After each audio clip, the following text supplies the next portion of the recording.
Terima kasih masih di Sapa Indonesia Pagi bersama saya Mario Sarong. Saudara, ratusan orang tua geruduk kantor Dinas Pendidikan Kabupaten Manokwari minta pertanggungjawaban atas sistem penerimaan siswa baru secara daring dan zonasi. Aksi protes ini sudah berlangsung 2 hari. Di hari pertama, ratusan orang tua memadati kantor Dinas Pendidikan karena anak mereka tidak diterima di sekolah tujuan. Akibat hampir semua sekolah menerapkan sistem pendaftaran online. Aksi serupa berlanjut di hari kedua. Orang tua calon siswa baru langsung bertemu Bupati Manokwari. Salah satu kasus yang terjadi yakni ada siswa yang sudah mendaftar secara online dan mendapat tanda lulus seleksi. Namun namanya tidak diakomodir pada sekolah yang dimaksud. Bupati memastikan tak ada siswa yang putus sekolah akibat tidak dapat mendaftar ke sekolah tujuan.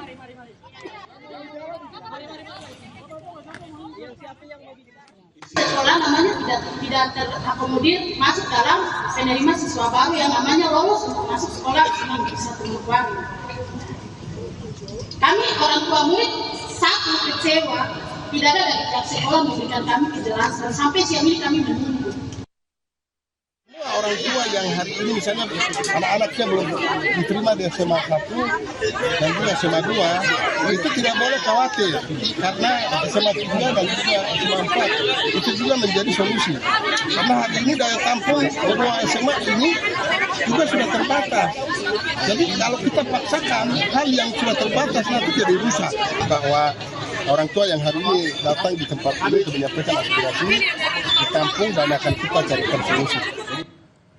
Kita ke informasi selanjutnya, saudara. Personel Satuan Reserse Narkoba Polres Konawe Utara menabrak mobil yang dikendarai pengedar narkoba jenis sabu yang coba melarikan diri. Dari tangan pelaku, polisi menyita barang bukti sabu siap edar dengan berat total 16 gram.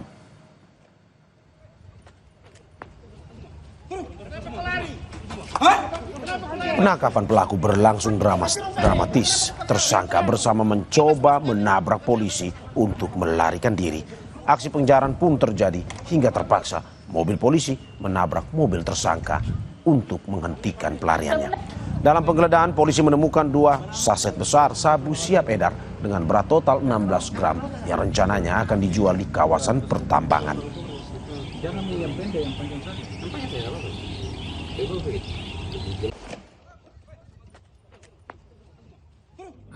Pada saat di TKP tersebut kami memblokade jalanan, kemudian tidak berselang lama kemudian muncullah kendaraan yang dimasuk dan kami berhentikan. Namun pada saat kami berhentikan, terduga pelaku ini berusaha untuk melarikan diri atau meloloskan diri dari blokade petugas, sehingga pada saat itu kami melakukan upaya paksa, termasuk dan melakukan penggeledahan. Saudara, kabar duka datang dari dunia sepak bola. Penggawa Liverpool Diogo Jota meninggal dunia akibat kecelakaan lalu lintas.